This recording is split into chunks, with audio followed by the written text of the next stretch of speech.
Hey girl, hey, welcome to Tia's Table. Let's talk about everything from the latest fitness and wellness trends, recipes that are actually worth cooking, and the craziness that's happening on our side of the internet.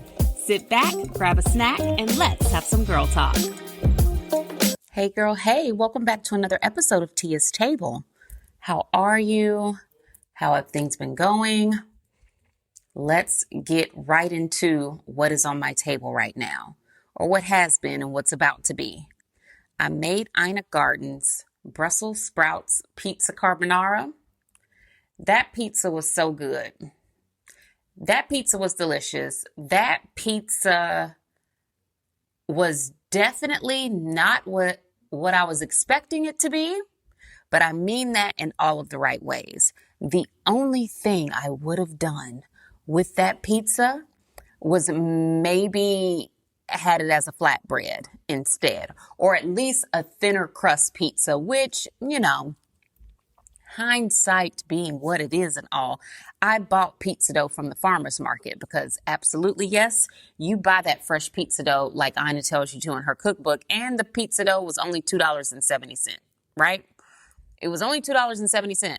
But I could have rolled it out and made it thinner. Like I could have made my own thin crust pizza, but I didn't know how it was going to eat until after I had already eaten it.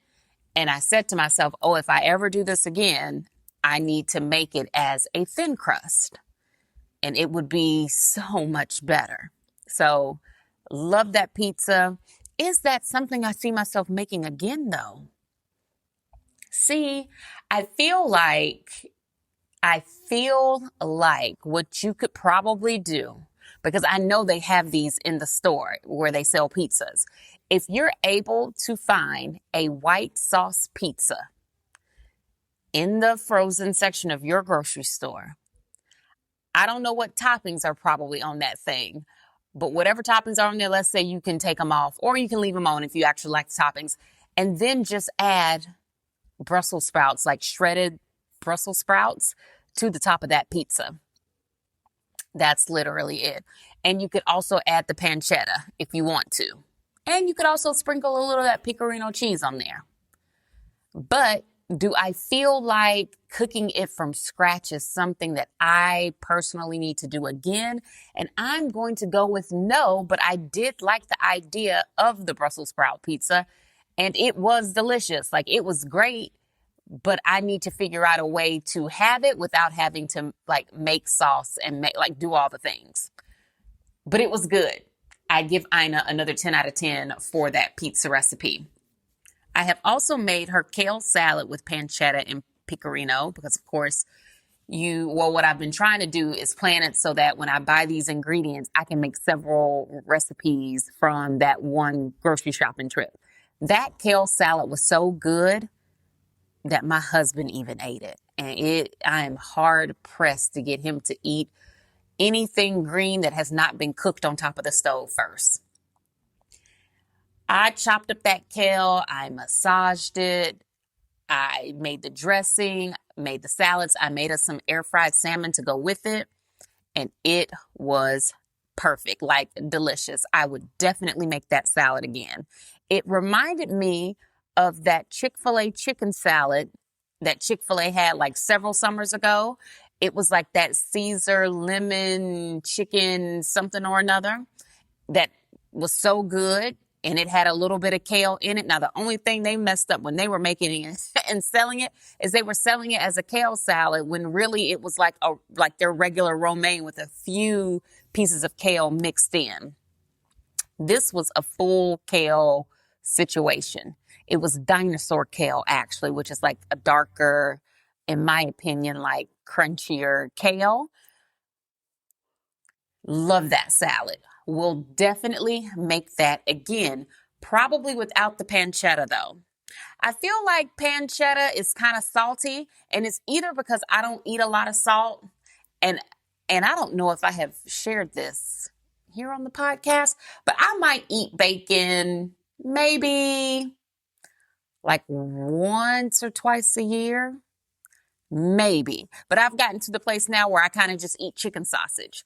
Or, I mean, I don't know. Y'all see what I've been eating for breakfast. I'm eating like fish for breakfast or like whatever it is, eggs. But I haven't been eating bacon like that. So to me, eating all of these meals with the pancetta gave like heavy salt to me. So maybe next time I would opt to not do the pancetta and I would just do whatever protein I actually wanted. Like I could see myself doing it with grilled chicken. They're cutting the grass. And if you can hear that in the background, I do apologize, but we're going to continue to do this. I would probably have it with grilled chicken or like some grilled steak or something like that. But that salad, so absolutely good. And the vinaigrette that you end up making to go with it, absolutely delicious. And it tastes good on everything. Just like that aioli that went on the salmon like a couple weeks ago. That aioli, you can eat that on anything. This Caesar vinaigrette, you could literally eat it on anything. And it is delicious. I'm going to make her shrimp linguine next. It has a red sauce. So I'm trying to plan it so that I make that on a day where I don't have to worry about anyone else eating it because they are not going to want like seafood with red sauce. Like that ain't going to be something they're going to want to eat. So I'm trying to plan that, and I already have the ingredients for that. I have the shrimp, I have the linguine, I have everything I need to make the sauce. I also have the spaghetti squash because she uses that same spaghetti sauce, or she uses that same marinara to make something with her spaghetti squash. So I'm like, ooh, once I make that sauce one time, I can do 2 meals with it. So that is what's up next on our Barefoot Contessa cooking journey. I'm so excited. I do feel like the new breakfast that I'm eating has really changed the game for me. I'm doing eggs because I'm always have eggs. I do some type of leafy green. I've been doing some type of tin fish, which I know it's super popular online right now, but, and I say this because I think sometimes when things are trending, people look down on them. They're like, oh, she's only eating that because it's trending. You know, I'm always willing to try things that I think are good for you, that make it easy for me to eat healthy. And if they taste good, then I'm like, oh yeah, this can be something that I'm going to do. And I've tried some different sardines. I've tried some different tunas. I've been happy with everything that I've tried. The only thing that I tried that I'm like, ooh, never again, like never again. I tried some sardines in mustard sauce. And I feel like they're cutting the grass right outside my window. Like they are. I made a cup of tea before I called you guys. So maybe this is a good time to take a sip of tea and kind of wait for them to zip around to the side of the house or in the front. And then also, what day of the week is it? Wednesday? I also feel like these people come and cut the grass whenever they want to. I'm going to have to start paying attention to when that is so that it doesn't interfere with my calling y'all. So today is Wednesday, so I'll start looking out for them on Wednesday afternoons. The other thing that is very interesting to me about the fact that they're in the backyard is that our backyard doesn't even grow grass because it's so heavily shaded with trees that it won't even grow grass back there. There's like moss back there. So I'm also wondering, what exactly are you back there cutting, sir? What were you just back there doing for that long? Because there is dirt and moss back there. That's it. If there is any grass, it's like a patchy beard. Some grass over here, some grass over there, but none of it connects. Anyway, back to what we were talking about, my breakfast. So I feel like the leafy greens have really been like so key for me at breakfast because it has allowed me to get in a lot of extra fiber like first thing in the morning.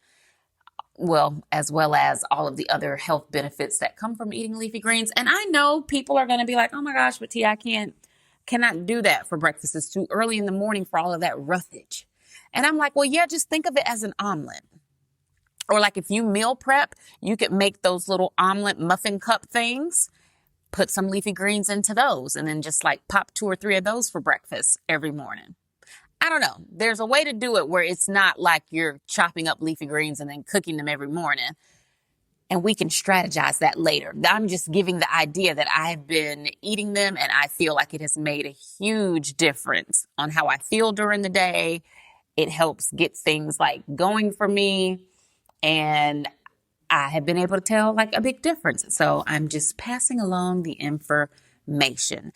I also updated my calories and macros in the app that I use to track all of my nutrition because I have been working out, and we'll talk about my workout in a minute, but because of how I have been working out, I had to increase the amount of food that I eat, which is another reason why I started adding like more stuff into my breakfast. Cause I'm like, there's no way I can eat all this food in the course of a day if I don't start like in the morning, because I personally am not going to eat 6 to 7 times a day.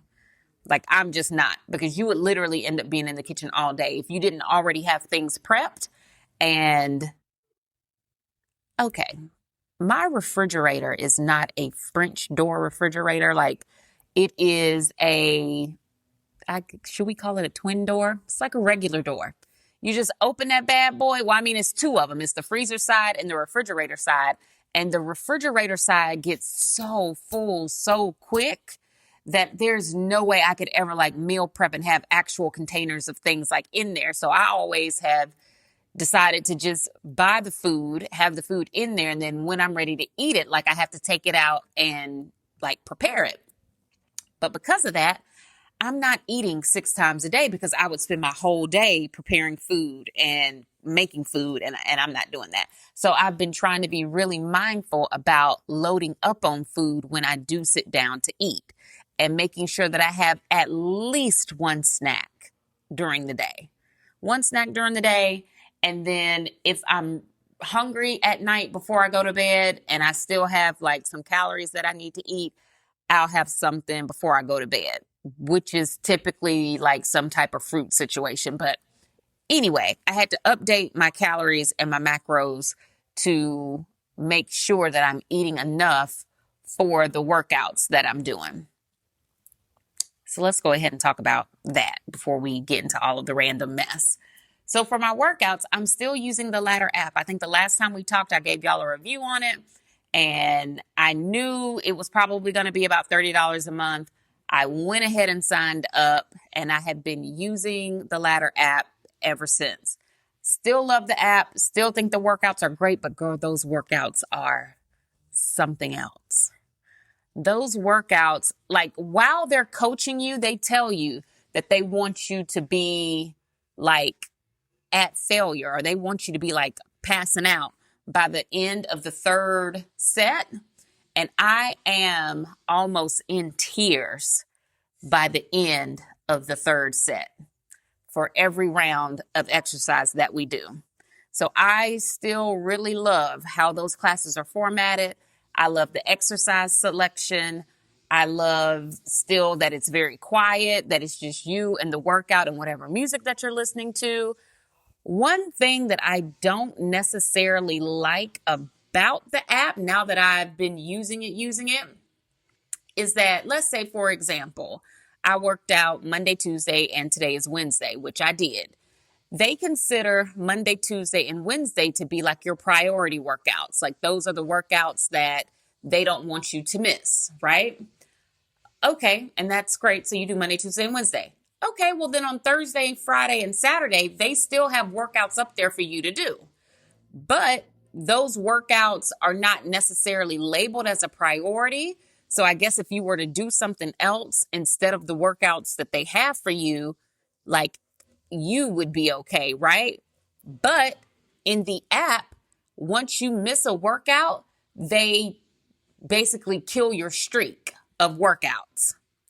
And they give you what they call streak freezes or whatever. So like, let's say if I didn't work out tomorrow and I didn't work out Friday through the app, I might work out in real life, But if I don't work out within the Ladder app, they'll take one of my streak freezes and just automatically apply it to those days. So it's kind of like I don't want to say they punish you. It's not like they're punishing you for skipping the workouts, but it's almost like they're punishing you for not using the app. So like they take your streak away, even though you may have completed all of the priority workouts for that week. If you don't do Thursday, Friday, and Saturday, it's kind of like all for nothing. And I kind of don't like that, right? I kind of don't like that because Thursday, tomorrow, is a straight up core workout and it's like 25 minutes. And for me personally, I'm like, if I was going to do a core workout, like I'm just going to do Pilates. Like I'm going to find a Pilates reformer workout on YouTube and I'm just going to do that. Like I wouldn't necessarily do that with y'all because it's only 25 minutes.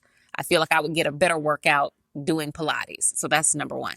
Number two, Friday is an actual leg workout. I think this Friday it's called like long, lean legs or something like that. So I probably will do Friday's workout.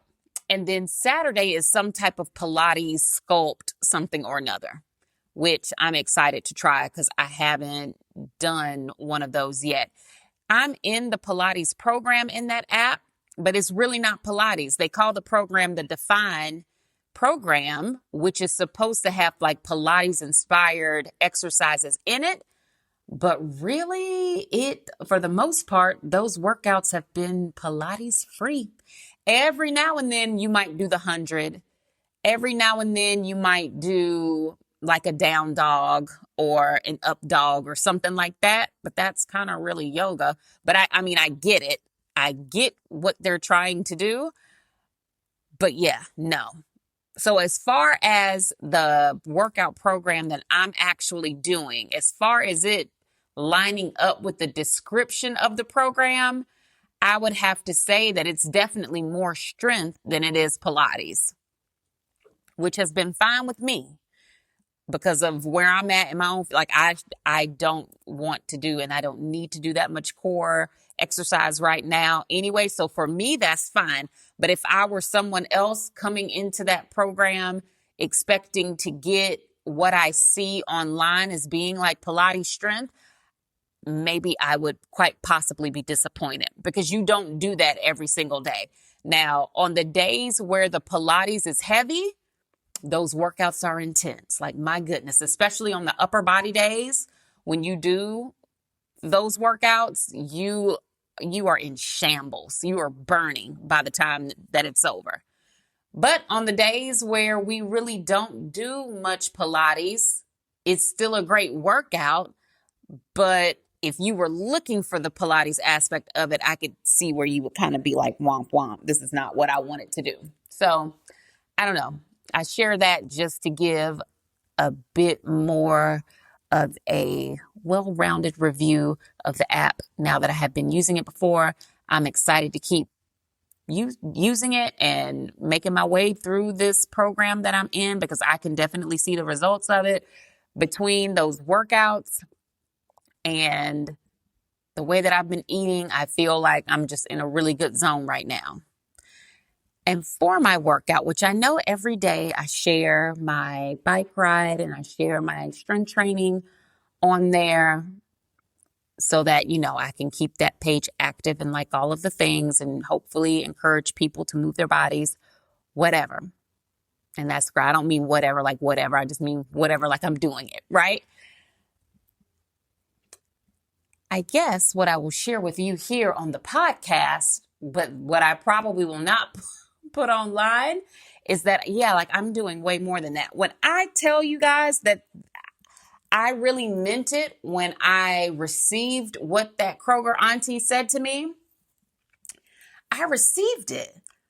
I received it not because it bothered me, but because I'm like, oh yeah, like I don't ever want you to get it confused.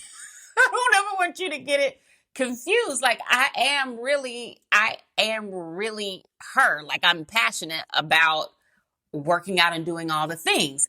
You, Kroger auntie, might have just been the kickstart that I needed to like get back into my right mind when it comes to myself and how I like to work out. So I have been working out. I have been working out and training the way that I used to train a long time ago. That is why I had to increase my calories. And it's like as soon as I started working out the way that I used to, and as soon as I started increasing how much food I was eating in a day, like I feel like things just started coming together and in a way that I can visibly see. Now, would somebody else be able to tell? Probably not, right? Probably not. But for me, I'm like, oh yeah, I can see, like I can tell this is working. Now I just have to keep doing it. And that is the part about it that sucks because it does take up a lot of time and it's not necessarily something that I look forward to doing every day. Like if I don't do it first thing in the morning, it's very hard for me to like talk myself into doing it any other time of the day. So I've gotten into the habit of like either splitting it up and I'll either do part of it before I start getting breakfast and lunches ready and all of that, which is rare. I don't do that often. But when push comes to shove, I will wake up early. I will get half of it done, go do the whole school drop off thing. Then I will do the second half of it before I move on with the rest of my day. So I try to knock both of them out. Boom, boom. I try to bookend it on the whole school thing. On the days where I don't have to do school drop off, I just go for it. Like I wake up, get dressed, and like, boom, let's hit it before we talk ourselves into doing something else. And I don't know. It's like I hate it, but I also love it. It's like I hate getting started, dragging myself to go do it. But then once I'm done, I'm like, yes, this was great. Like this was a very good use of my time. And you are getting a good bang for your fitness buck in terms of the workouts that I'm doing and the output from them.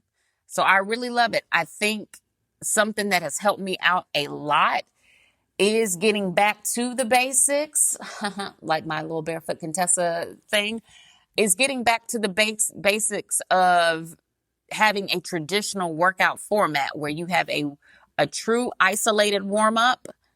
You do your training, whatever it is you're going to do, and you do some type of cardio, and then you have a cool down. Like then you actually keep moving your body until your heart rate comes all the way down. And I think getting back to a place where I'm in that type of flow in my workout has also contributed greatly to the results that I'm seeing. So I still love the Ladder app. I'm still loving my bike rides. I still don't follow whatever that instructor is saying. I mute them. I listen to my own music and I do what I know I need to do to keep my heart rate at a certain spot for my warm up because I'm using the bike to warm up. So I try to burn a certain amount of calories within a certain amount of minutes. I do that. I go right into the Ladder app and I start training while my heart rate is still, like in that zone. I do my training. Once my training is over, I do my walk. And now, not every day in the Ladder app, but some days the coach will even say to you, okay, like that was great workout team. If you can, like get on a treadmill and hike that incline up and go for a walk. She will say that. Not every day, but she tells people to do that. So the fact that I was kind of already doing it makes me feel like, okay, yeah, Tia, like you actually are not crazy. You can stop gaslighting yourself. So I've been doing my walk. And then once I'm done with that, I cool down and that's it. And then it's like I'm good for the rest of the day. I rip that Apple Watch off my wrist and I move on with my life. And that so far has been a very good balance for me. So if you were wondering what's been going on with my workouts, that is what I've been doing. I do have my Pilates membership starting back up again in April. So we only have a couple more weeks left before I'll be going back over there and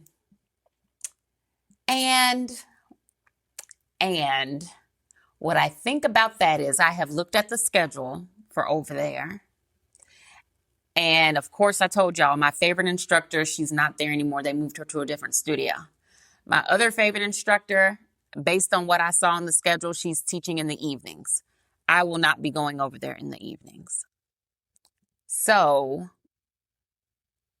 what I said I would do is that before I knock it, I'm going to try it. I'm going to try it. I'm going to try it and see how I feel and what I think. I do know that there is a process. Like if I decide that I want to cancel my membership at Club Pilates, I do know that that is not a simple, like, oh, I don't want to do this anymore.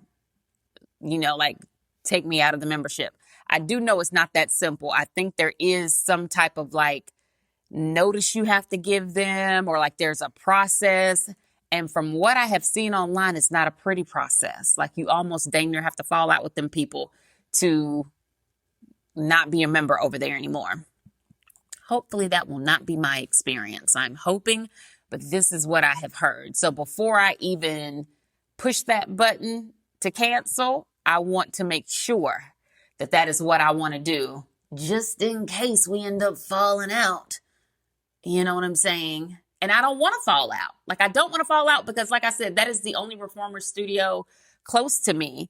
And I might want to go as a drop-in every now and again, or I might want to have a class pack and like do it seasonally without being like a committed member, So I really don't want to fall out with nobody. However, I'm like, I think about my time in a completely different way now.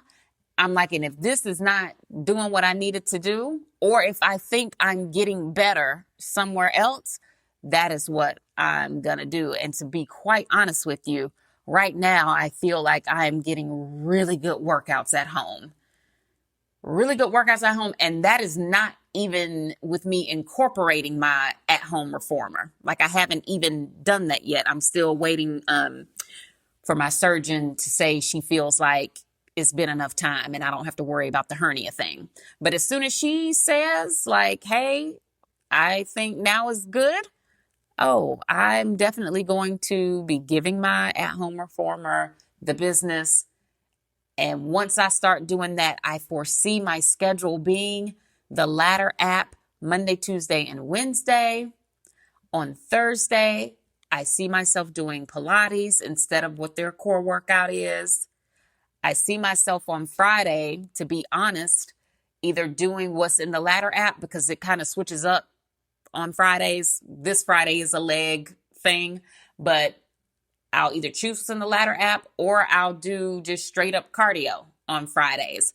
And then Saturday, I probably would either do just Pilates, just to like stretch myself out and just give myself some just mindfulness of it all.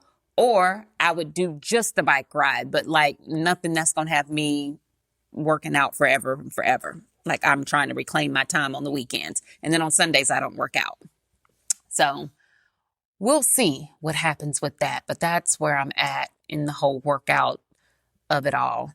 I also need to buy dumbbells because right now my dumbbells are 3 pounds, 5 pounds, 8 pounds. Then I jump to 15s, then I have 20s, and then I have 35s. And so I feel like I need a pair of 10 or a pair of 12s, something that fills the gap between the 8s and the 15s. So I'm going to look for those maybe this weekend. I know Five Below normally has pretty inexpensive fitness equipment. So I'm going to try to go there and see if they have some 10s and see how that goes. But if they don't have any, then I'll try like TJ Maxx and Marshalls before I fully commit to like going to Academy or somewhere where it's going to end up being like $30. So yes, that's where we're at with that. When you see me posting those workouts on Instagram, just know that I did what you see, but I'm doing so much more than that.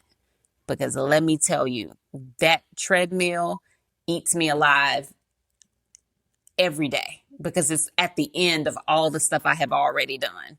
But it's getting me a good burn, so I'm like, I'm not going to complain.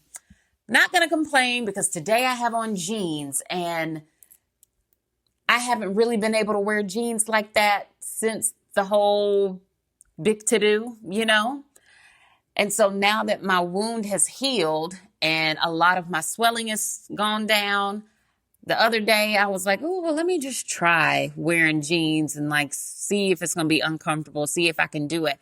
And that particular pair of jeans that I had on that day, they were not the most comfortable. It's like I could wear them, but I was like, yeah, no, not right now.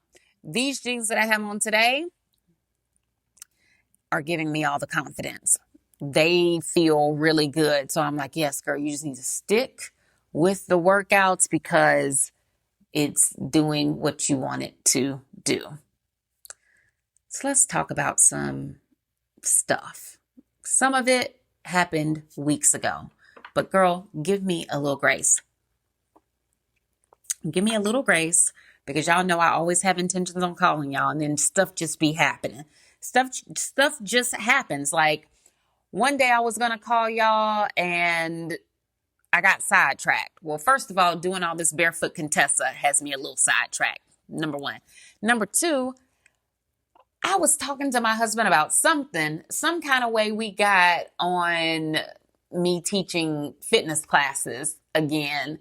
And I was just like, no, I probably need to go on the website, to the place that has my credentials. I need to go up there and check and see like what's good with that because I'm pretty sure it's time to renew all of that paperwork if that date has not passed already. Sure enough, I go up there to check and it had passed like a week or so ago. And I'm like, okay, well, that's not bad because they let you renew it late. I'm not going to have to take another exam or like do anything crazy. I just need to renew it. But I do need to take some continuing education classes in order to renew it. And so I was talking about that and kind of talking myself out of doing it. And he was just like, well, you don't have to have a plan in place before you do things. He was like, sometimes you just do things and the plan will be revealed to you like later. He was like, it won't hurt you just to renew it and just have it. And then if you decide you ever want to teach, that way you already have the paperwork and you're ready to go. And I said, you know what? You're right. So I have been looking into that a lot lately, like trying to be very strategic with my continuing education credits. So that's been taking up a lot of my time. I think what people don't know about people who work in the fitness industry is that number one, if the people are certified, like if you're working with people who actually have paperwork, right? They have a piece of paper from some accrediting agency. Number one, those people spend a lot of money. So sometimes I hear people talking about how much it costs to have a personal trainer or like, why do Pilates classes cost so much? Yeah, it's because in order for them to become a Pilates instructor, it costs them thousands of dollars. And I don't mean like two. I mean, do some multiplication. If that person went to like a really good reputable school, definitely put some commas in there. So when that person turns around and they start teaching either for a studio or for themselves, like the cost has to be absorbed for that. And I had forgotten about that until I was sitting down looking at classes that I might want to take. I'm like, well, yeah, no, if I sign up for any of this stuff, I'm going to have to teach classes just to justify spending this money. So since I already have a nutrition cert and I already have a group fitness certification and I already have a cert in behavior change, I wanted to do something different that adds to what I already have. And so that's what I'm trying to figure out right now, just what makes sense for me to take. Anyway, I say all of that to say every time I would sit down to like get on the computer to like start doing podcast things, my little fingers would tiptoe over to that website. And the next thing I know, I've just spent 3 hours reading class descriptions and prices for said classes. Anyway, so there's that. Which means some of the stuff that we're about to talk about, girl, it happened a long time ago, but let's just act like this your first time seeing me in a long time. So we're going to catch up on all the things. They had Reverend Jesse Jackson's funeral. They did. And Kamala Harris got up there and said, I told you so. Some of this will be the Cliff Notes version, just so that we can get up to some current events. Kamala Harris basically got up there and said, I told you so. Y'all didn't believe nothing I said. I bet you wish you would have voted for me now. I bet you wish you would have voted for me now. And I am saying that at Reverend Jesse Jackson's funeral. I'm up here letting you know I told you so. And it's too late for you to do anything about it now. Like we are all in the bad place now, but we didn't have to be. Flips hair, walks back to her seat. Michelle Obama said, I was about to say something that I shouldn't say on here, but Michelle Obama basically was like, I don't know none of these people. And the few people that I know, I'm going to go visit with them in private. I'm going to go visit with the family in private because I grew up with them. I actually have a personal relationship. I'm not here for all the pomp and circumstance. I'm going to come to the house. I'm going to bring y'all something to eat. We're going to sit, chat. Girl, how can I help you? You need me to help you clean up anything?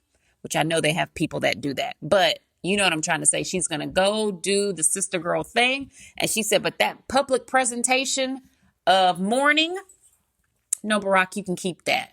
You were the president. You got to go to that stuff. I don't have to go do nothing. I don't have to go do nothing. So you go down there and say some good words on behalf of our family, and I'll see you when you get back home. Keep it a buck.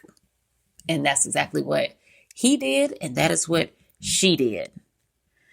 When Isaiah Thomas acknowledged all 5 of the presidents, and he said President Hillary Clinton, I've been wanting to know what she thought about that. Because that's basically saying, y'all know y'all stole that election from her and you stole it from Kamala Harris too. So I'm going to acknowledge them as presidents because we all know they were supposed to be. But deep down inside, I'm like, not so much for Kamala because hers is so fresh and new. And she basically got up there and, said that for herself.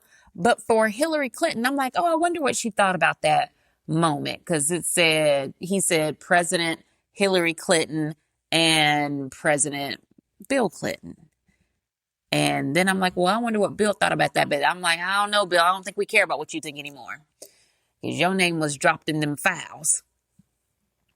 And you had to go testify, for real, as a person who was in that number. So I don't know if we care about your feelings anymore. I would have to check with the girls to see if I'm supposed to care. But I don't think I'm supposed to care. I don't think I'm supposed to care. Keke Palmer is opening up a Pilates studio. And yes, okay, so that brings me right back to what I was talking about a few minutes ago. Stuff becomes so popular and trendy, and then everybody starts doing it. And in a lot of ways, and please don't get mad at me for saying this, because I know she's trying to make it accessible, which is a good thing, and she should do that. She should make it accessible to everybody. But also things like that drive the price up, and in a lot of ways it makes it less accessible. When it becomes something that people are just tossing up, like no shade, no tea, no lemonade, or whatever order I normally say it in. Sometimes these Pilates studios open up and it's not even the equipment, it's not even what they're charging y'all to go to the class. Because I be seeing it online. I see y'all's videos. I see y'all's photos. And I'm like, ooh, baby, they could never get my $40 for that. The reformer that I have in my basement, if I walk into your studio and you got something similar to that, you're not getting my money. You're not getting my, or if y'all are paying people for that, let me go up here on this website and renew my stuff real quick. Let me go up here and renew my stuff real quick. And let me start putting a sign on my basement door that says what my hours of operation are. Y'all can come over here, get that one-on-one instructing. Y'all can slide me that $40. Baby, I will give you a bottle of water. I might towel dry your face for you before you walk back out of here. I'll make sure it's a warm towel too, and it'll smell like eucalyptus or lavender, whichever I'm in the mood for that week. Girl, because I see what people are paying for. So when I saw that Keke was opening a studio, I was like, okay, yeah, Keke, diversify your portfolio, make your money, honey. I love this for you. But also, also, if you're not super serious about it, and I'm not saying that she's not, I'm just saying in general, people are trying to open up studios because it is such a popular modality right now. But in doing that, that is what also makes it not accessible for a lot of people, because the competition just keeps making the price go up, or it keeps the pricing the same. What would be lovely is if there was a really good studio with really good equipment, which again, people talk junk about Club Pilates, but their equipment is A1. They spare no expense on the equipment in there. Go in there and the equipment is comparable to something like a Club Pilates, and then the classes are below $30 maybe, at least once a week. Like maybe if studios started having like at least one night out of the week where classes were actually affordable, at least for first timers or people just who are new to the practice and you're not ready to like fully commit to something, I think that would be a step in the right direction to making it affordable for people. That, and I know what the people going to say, Tia, they can do Pilates at home on a mat for free. And I'm like, they could, but mat Pilates and reformer Pilates is completely different. And I feel like most people who are at the beginning stages of their Pilates journey would do better on a reformer than they would struggling at home on that mat with nobody to correct their form. But that's neither here nor there. So Keke Palmer is opening up a Pilates studio. Lori and Damson are back together. We saw them on that balcony in Paris. And for a lot of people, that was the moment that they devoured. They really enjoyed seeing them on that balcony making out. And I could imagine that that was quite the moment for Miss Harvey as well. But let me tell you what really did it for me. When they were getting out of that van, that Sprinter, that whatever it was, that Uber, that Lyft, she got out of that in that little black dress with those strappy heels on, the way she was strutting into that hotel. I said, oh, yes, I'm not taking it seriously enough. Like, I'm not taking it seriously enough. And I know she's young, but I also look at Kelly Rowland in the same way and in the same light. And I'm like, these women look so good. They look good. She looked good. She looked good. And I said, oh, it can always be better. We can always up our game. Because my goodness, did you see her? Did you see her? And then it was kind of like icing on the cake, the whole balcony moment for me. But they've been back together. We've kind of already seen pictures of them online already. They were at the beach. I know they really like going to Thailand. I'm saying this like I know them. But yeah, they're always on my timeline. So I kind of feel like I do. They really like going to Thailand. So I know I saw pictures of them then. And me and one of my friends were like, oh my gosh, they're back together. Like, yay. Because when they broke up, we were very upset about that. We were very upset about that. So I was happy to see that they have like gotten back together, and they seem to be back together in a way this time that's keeping some of their situation somewhat private, minus the makeout session on the balcony in Paris. Other than that, we really don't know much about their comings and goings like we did the first time they were together. Did you watch the Oscars? Now, I normally do not watch live award shows. I just don't. Mainly because I always feel like the people who I want to win or the people who I think are going to win, they never do. And I have stayed up past my bedtime for absolutely nothing. I am so glad that that was not the case with the Academy Awards this past weekend. I really wanted Sinners to win everything that they were nominated for.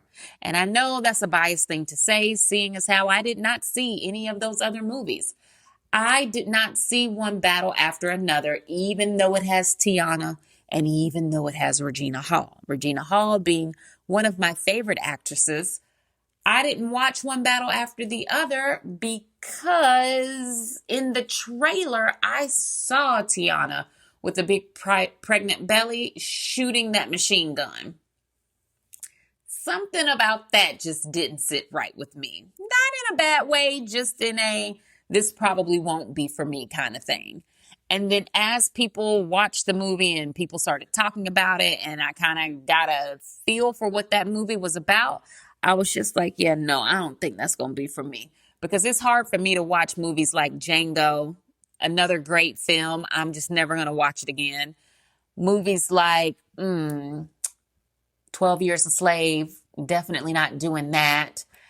What's another one that I'm just like, oh no, it's another Quentin Tarantino movie, but the name of it is escaping me in this moment.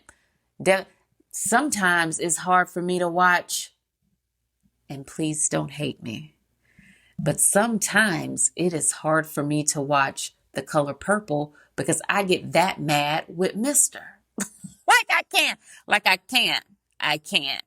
Other movies that I cannot watch because they get on my nerves, Jennifer Lopez is enough.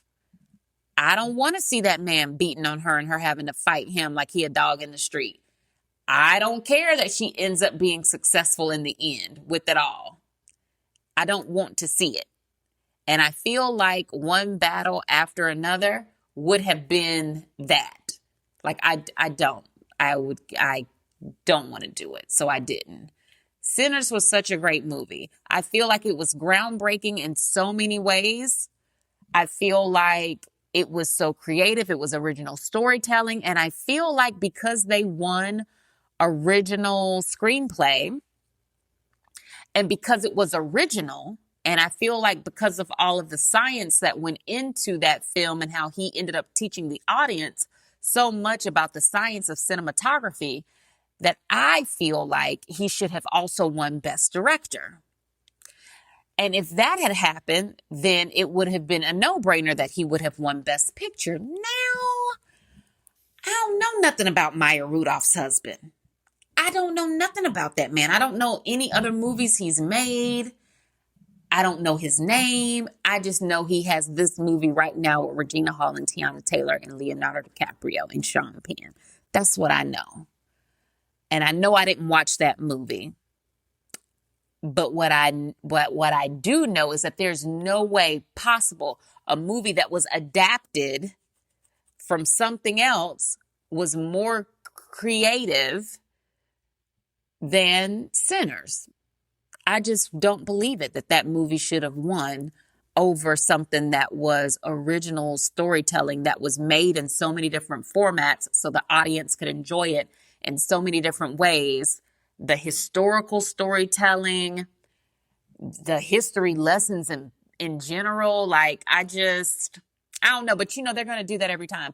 They're going to give you just enough. So they gave us Michael B. Jordan's win, which I love that. In every video that I see of him on Threads, I'm like, yes, yes, yes, yes, yes. His In-N-Out burger, his after the win videos, any press he's done, any photos I come across where he's got that little gold man in his hand and he's posing with somebody else. I love it all. I have been eating it up. When he won, I actually cried. Real tears. Big ones. Because I'm just so proud. I did not watch, what do they call them? Soap operas. I did not watch soap operas back then. I don't watch them now, but I know he was on a soap opera for a while. I remember him from The Wire. And if you've never seen The Wire, I don't know, I'm sorry. But The Wire was great.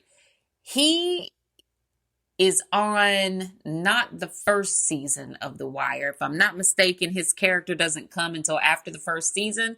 I want to say it's that season where they introduce like the school kids, whatever season that is, which might be the third one, maybe. Anyway, he's great on that show. And that was my introduction to him. So to see him up there winning and to see that he was genuinely moved by it was just a good moment. It's kind of like, yeah, sometimes they get it right. Sometimes the right people do win.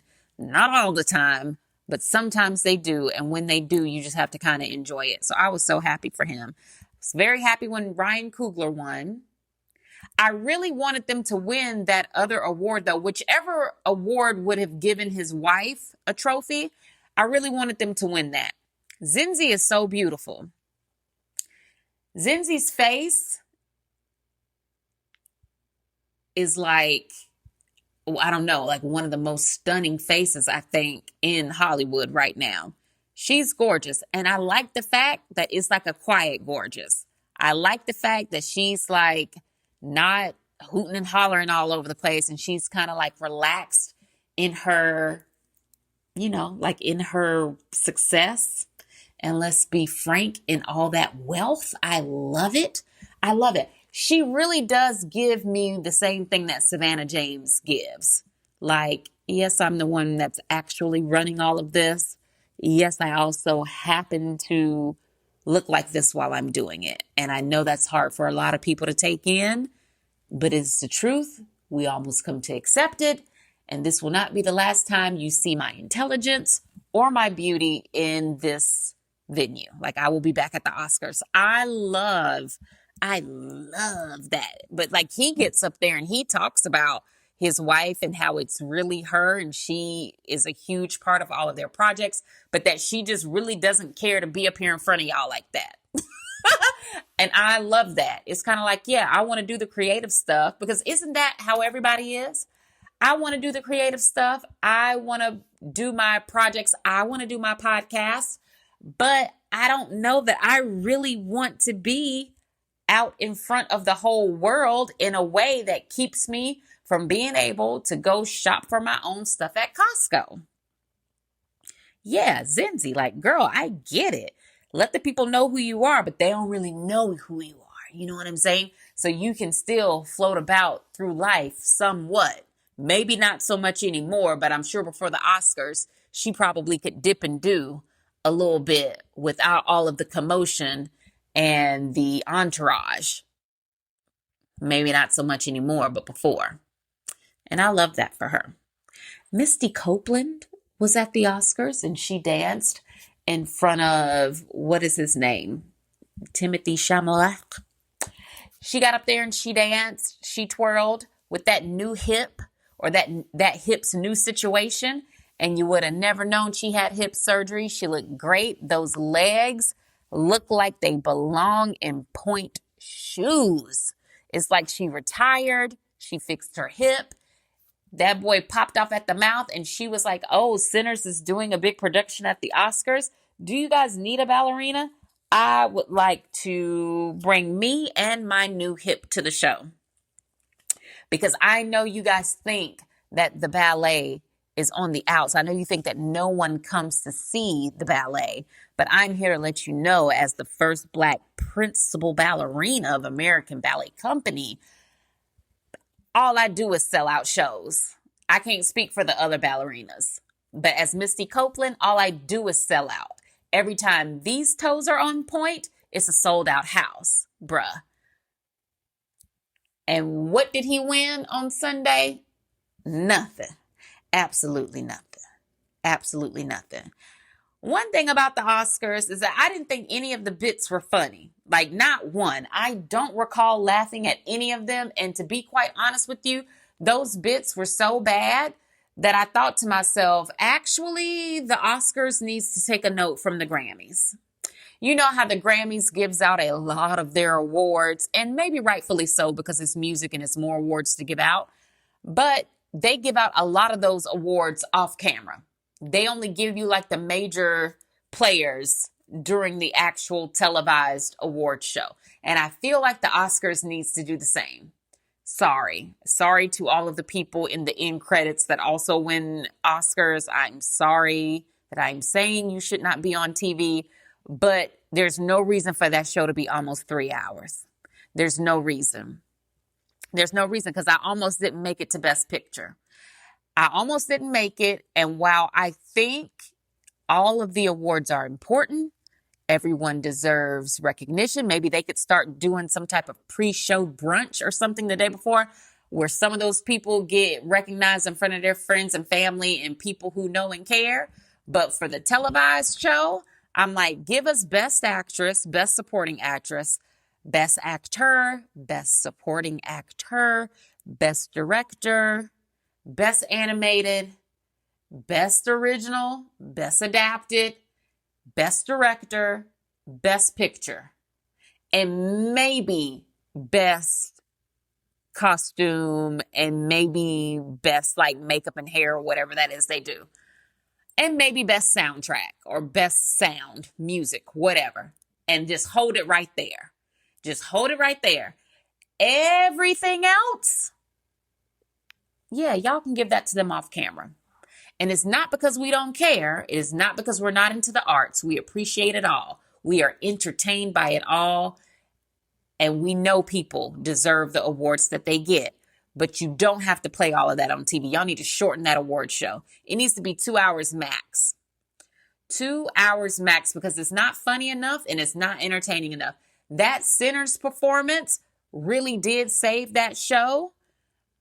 I'm a person that has been to my fair share of K-pop concerts. That K-pop performance could have been swapped for something else. I don't know what, but it didn't have to be them. And I also kind of feel like some of the really long bits just did not have to be there.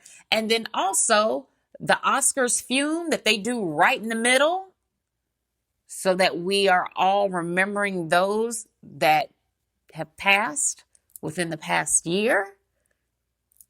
I appreciate that part. I think they should keep it. But I think they really should start doing a better job of making sure they're including everybody. I talked about this on Threads, that Malcolm Jamal Warner was not included in that segment of the Oscars. And people wrote back to me and they were like, well, he's not a film star. He's not a film star. He's more of a TV star. And I'm like, no, actually, he was in movies. So let me stop you right there. He was in movies. And if they can show people who were writers, who never even, you don't even know those people because you've never seen them or heard their names before. If they can show that, or those people, as they should, because we should, we should keep them in our hearts, right? They could have shown Theo. That's what I'm saying. Theo was a pop culture icon. They could have put him up there because he was definitely in movies. And then people were like, oh, well, maybe they'll do it at the Emmys. Maybe they'll do it at the Emmys. And I'm like, okay, so does he not deserve to be in both? Because I'm sure there has been a time or two where they had people on both. They had him at both the Oscars and on the Emmys, because whoever it was probably in movies as well as on TV shows. So why we couldn't put Malcolm Jamal Warner on both? Help me understand. It's giving inconsiderate. It's giving somebody somewhere in a meeting probably brought it up, and somebody somewhere said they'll do it at the Emmys. And I want them to know that I personally was very disappointed that they did not include him. He deserved to be seen on the Oscar stage, because everybody in that room would have known Malcolm Jamal Warner when they put him up there. And that's all I have to say about that. Also, I felt like the fashion at this year's Oscars was just a little meh. Like, I wasn't impressed. I wasn't shocked. No looks took me back. I wasn't blown away. The Vanity Fair party looks were so much better than the actual red carpet. And I don't know if that's like a new thing that people are doing. They're like, oh, girl, just give me something to wear for the red carpet, but we really gonna tear it down for the Vanity Fair after party. Like, that is when I really want to step out. We can just put on whatever to walk this red carpet. And back in the day, it used to be in the reverse. You would get those drop dead gorgeous looks on the red carpet. And then when they went to the Vanity Fair after party, it would be like the fun party version of a night out, like a formal night out. But now it kind of seems like the girls are really giving the real major looks at the after party. Like, what is that about? And as I was thinking about that, I was like, well, maybe it's because you walk the red carpet and that's like a minute. And then you get in there and you are sitting down for 3 hours. You're sitting down for 3 hours and no one really even sees that dress again. So maybe the Vanity Fair party look is just a more important look. Now, I did like Chase Infinity's Oscar dress. She had on that lilac, that light purple I really did like that. I really did like trying to find it. Who else did I see? And I was like, yeah, you know what? I actually like her dress. And I don't think I'm going to find it. Oh, I really didn't like Tiana's dress. I really didn't like the black and white. I really didn't. And the main thing I think with a lot of people's dresses for me is it was like it would have one thing but not the other, or we just have too much of something. And I just wasn't impressed. Danielle, let me see. Let me find her last name because I follow her on TikTok and she has been working out like crazy. And her Vanity Fair party look was sick.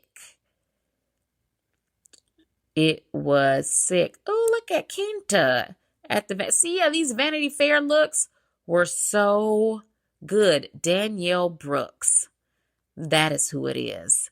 In that purple, that slit up the front came all the way up. Her hair was cute. The color was perfect.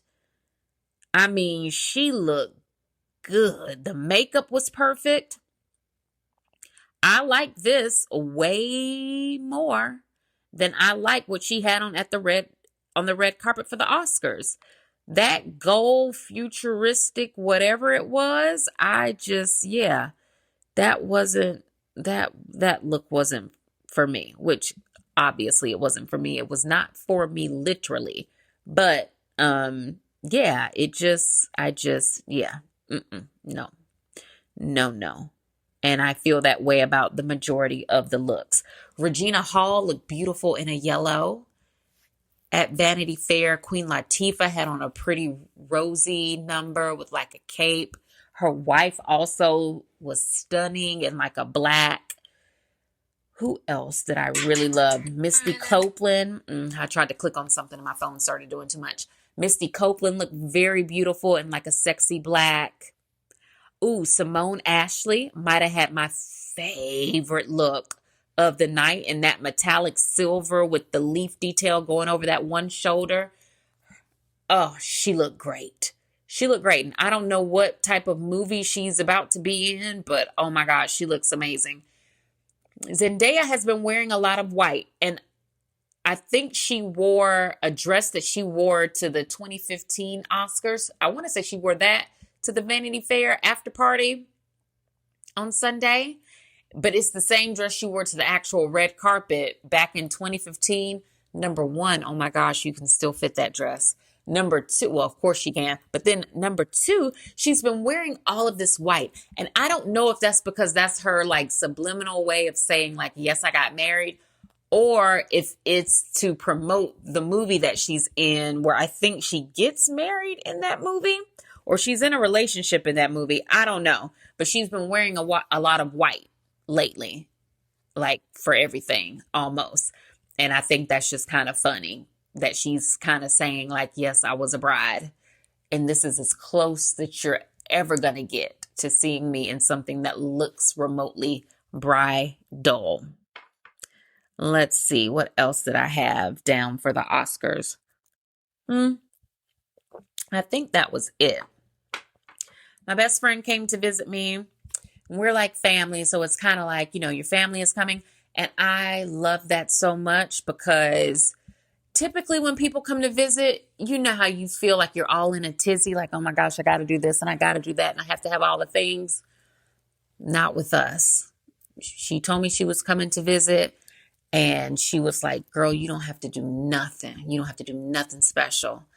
She was like, we will go get food. We will eat out. Like, you don't have to do anything but just be at home when I ring the doorbell. And I was like, yes, this is how I know you love me because yes, absolutely. I actually want to have to do very little in preparation so that I can actually have energy and enjoy you when you get here. And it was like the best weekend. The best weekend. Our children ran around and they played. We sat here and we talked and talked and talked. One night I made espresso martinis that were actually really good. However, the next time I make them, I think I'm going to do less of the espresso and less of the vodka. Like, I'm going to adjust that just the tiniest bit so that my Baileys can really sing. Like, I just want it to be a bit sweeter than it was. But I put an Oreo in the middle of our martini. So at the end of your drink, you had like a nice little chocolatey espresso-y moment.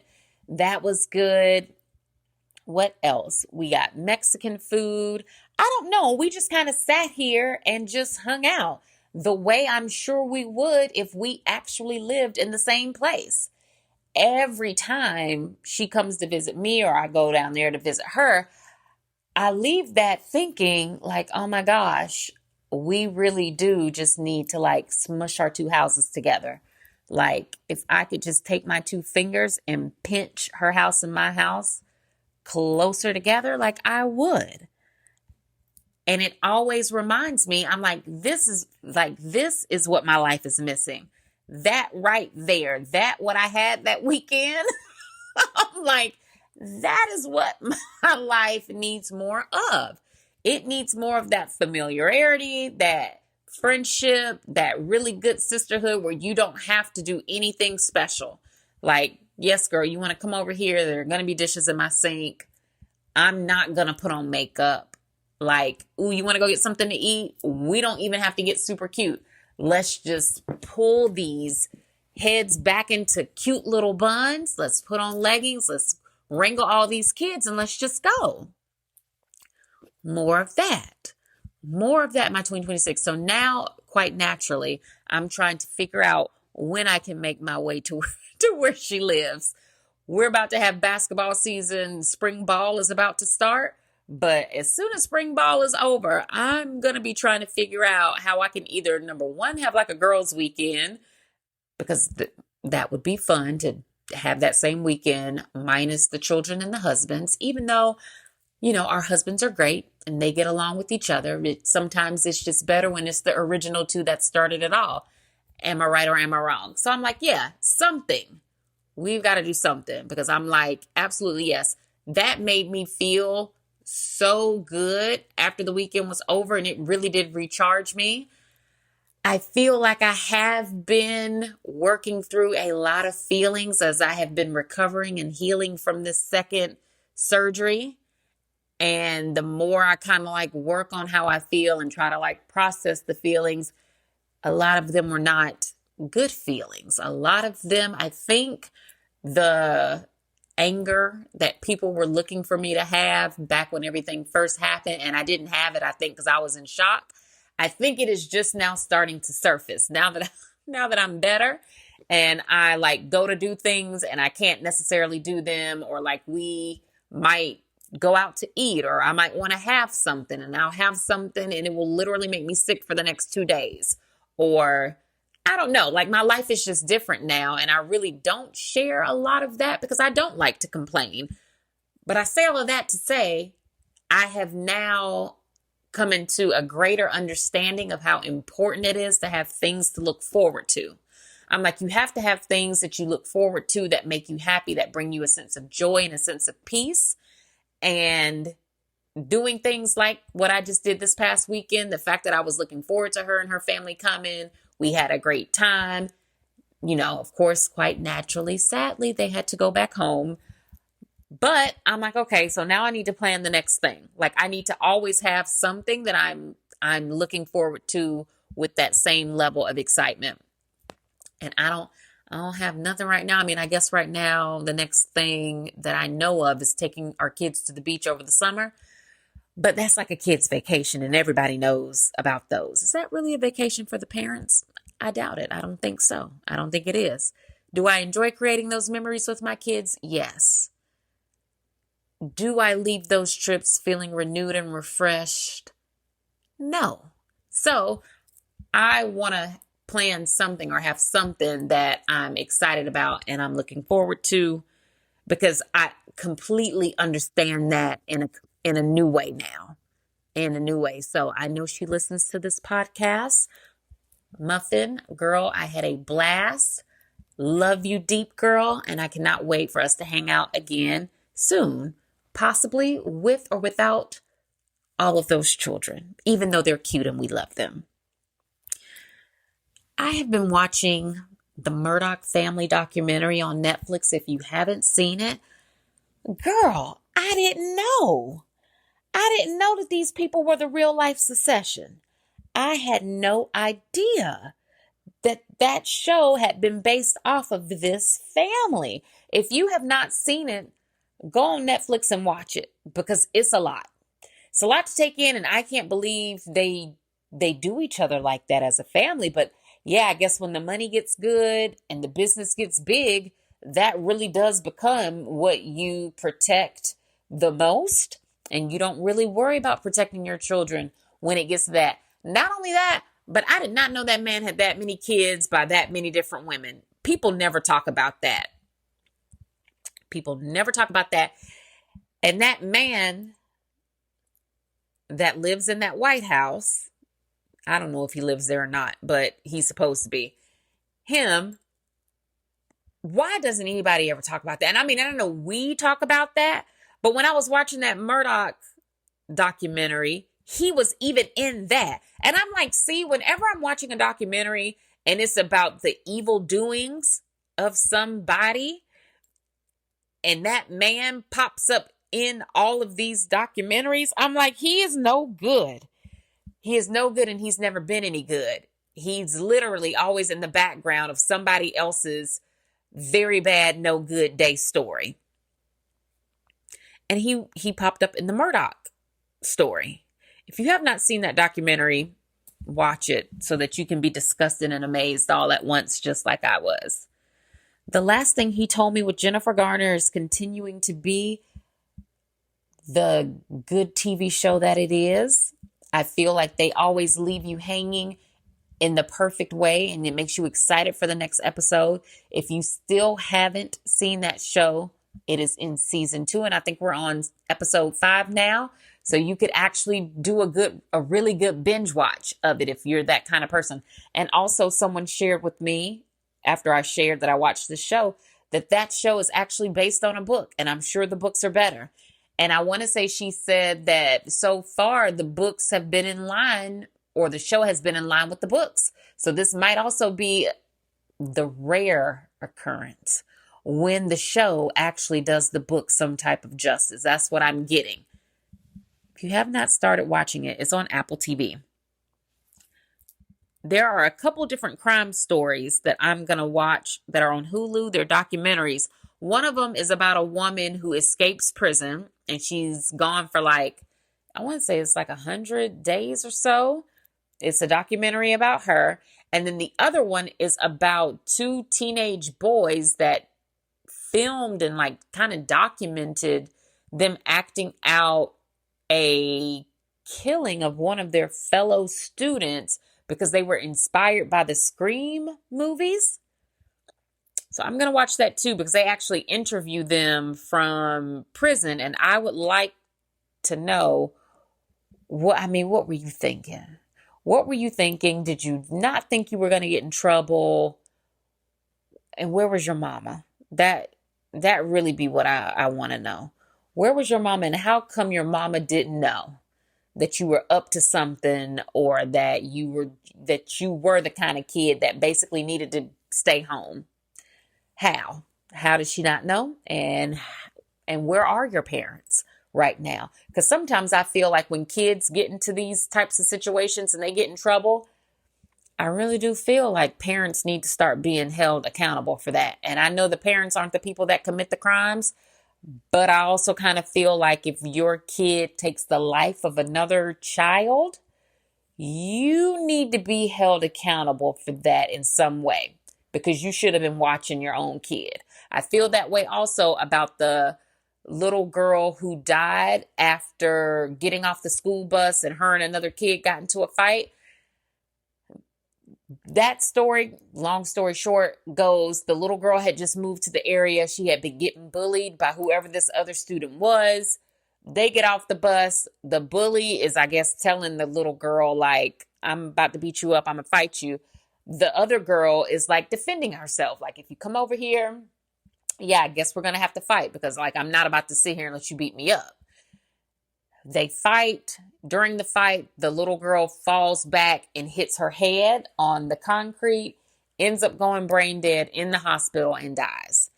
In the video that was circulating on TikTok, you can hear the mother of the bully like egging it on, like screaming and egging it on.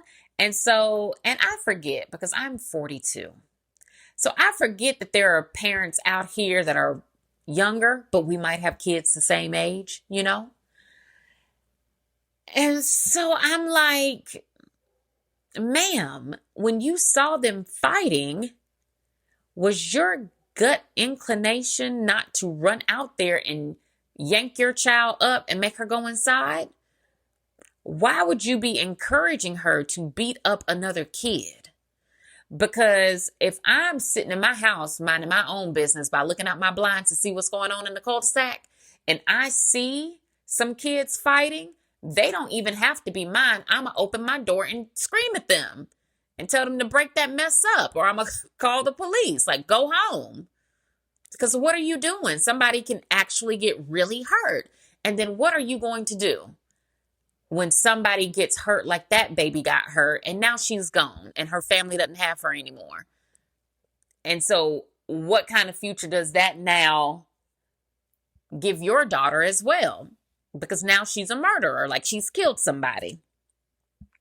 What happens to her? I don't know what happens to kids when they get in fights like that. I don't know if they go to juvie until they're adults. I don't know. I don't know how that is getting handled. I actually want to pull that case up and see. But what I do know is that it should not have happened when all of those kids got off the bus doing all of that. Some adult in that neighborhood should have said something. And I know these days people be scared to say stuff to other people's kids because now you probably either got to fight that kid or fight their mama. And I work out every day for the off chance, like Cedric the Entertainer would say, that a mother would either put their hands on one of my kids, and then if I say something to you, now you want to, so now we fighting. We are, actually. We are. We are. And you probably going to catch a beating for you and for anybody who's gotten on my nerves over the past 20 years. Probably.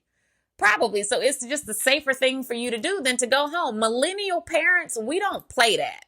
Like, we don't play. And that's how I know the woman that was egging that child on had to be young. She had to be from another generation.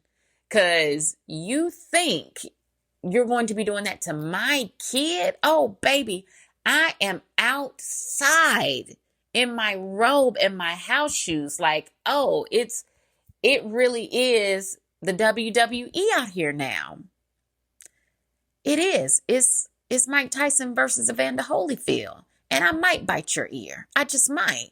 If that's what it takes. Y'all be playing with the wrong people. And not y'all listening to this. Some of these people we know. They play too much and they play with the wrong people. And at some point, everybody meets their match. So for that young lady, I don't know what kind of trouble she's going to get in. I don't know where they're going to send her. But you thought you was a bully at school, like you thought you were the bully, like the big girl on campus, wherever you were at. Baby, wherever they're about to send you is bigger and badder. And I hate that you even have to learn that lesson. But if y'all haven't seen that story, go check that out. Afro Man is currently being sued because the police invaded his home because they thought he was dealing drugs out of there, or they thought he had kidnapped somebody or something. I think it's both. So they invaded his home, like they broke up in there, went looking around. His wife was home, scared her half to death, walked through that man's house, and all they found was a lemon pound cake and $5,000. They took that man's $5,000, left the lemon pound cake. And so as any creative artist would, Afro Man goes on the internet, shares clips, because, you know, he's got security footage in his house, as he should as a celebrity. He takes that video footage, turns it into a music video, writes a song about it, and now the police, the sheriffs that were in his home looking for things that didn't exist, are mad at him because they said that he is defaming their character. And so they are suing him. They are suing him because they because they invaded his home under false pretenses, did not find a thing, stole $5,000 of his money, and left. And so they're mad. And he also said they were tearing up his house. And that at one point in time, they tried to disconnect his video footage. Once they saw that they were being recorded, they tried to mess it up so that it wouldn't be recording them in there. But he must have a really good security system because they couldn't do it. Can you believe it? That man is still making songs and apparently making money making songs. Who knew? I didn't know until now. So I hope that case gets tossed out because it's ridiculous. Because I'm almost certain once you come into somebody's house, you just gave up your right to privacy. Like once you come up in here, any and everything that's happening in here is above you at that point. So if you're being recorded, and honestly, in this day and age, shouldn't we all just assume we're being recorded? Should we not? Should we all just think that that's what's happening? So you should always behave in such a way that if footage were to get online of you, you would be okay with whatever was getting put out there, give or take for the most part. Y'all know what I mean, as long as it's appropriate.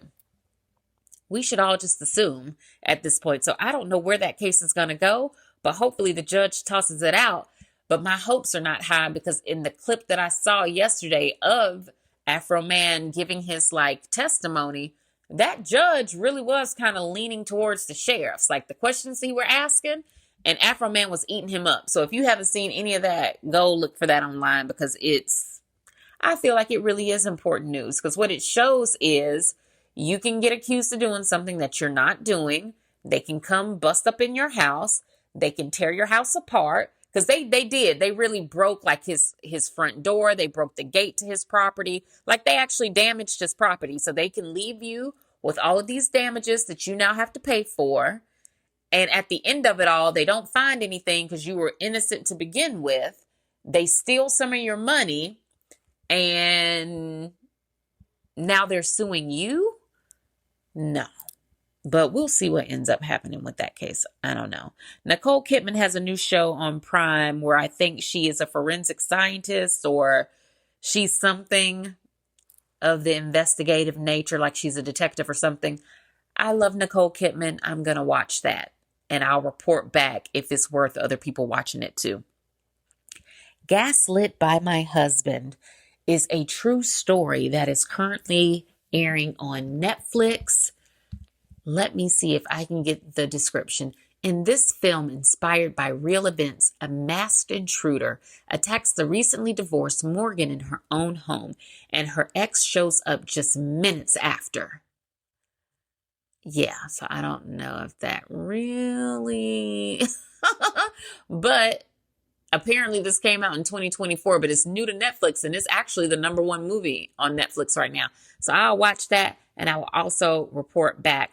Netflix also has a new show called The Plastic Detox. It is also a documentary. I will absolutely be watching this. The description says, how do you fight an invisible enemy? This documentary unpacks how microplastics can affect health and fertility, plus everyday steps to lower your exposure. I swapped for a long time ago. I swapped our leftover containers from plastic to glass, and I felt like I was doing my big one when I did that, but we still do have some plastic containers. And I do kind of always think about swapping out everything, but then I don't know, because sometimes you just end up with plastic containers when you bring food home from somebody else's house, when you order your Chinese takeout, but I throw those away. I'm really good about getting rid of those so that we don't just collect them. So I'm going to watch that and see if I can't learn a thing or two. I think that was everything that I had. What time is it? It is 5:10 and I can hear them coming in the door downstairs. So girl, thank you for catching up with me. I'll be back soon. And I know I always say that, but today I did learn a valuable lesson in sticking to what I say my schedule is going to be regardless of what is happening in here, or like when I get distracted or whatever, because there's always going to be a new distraction.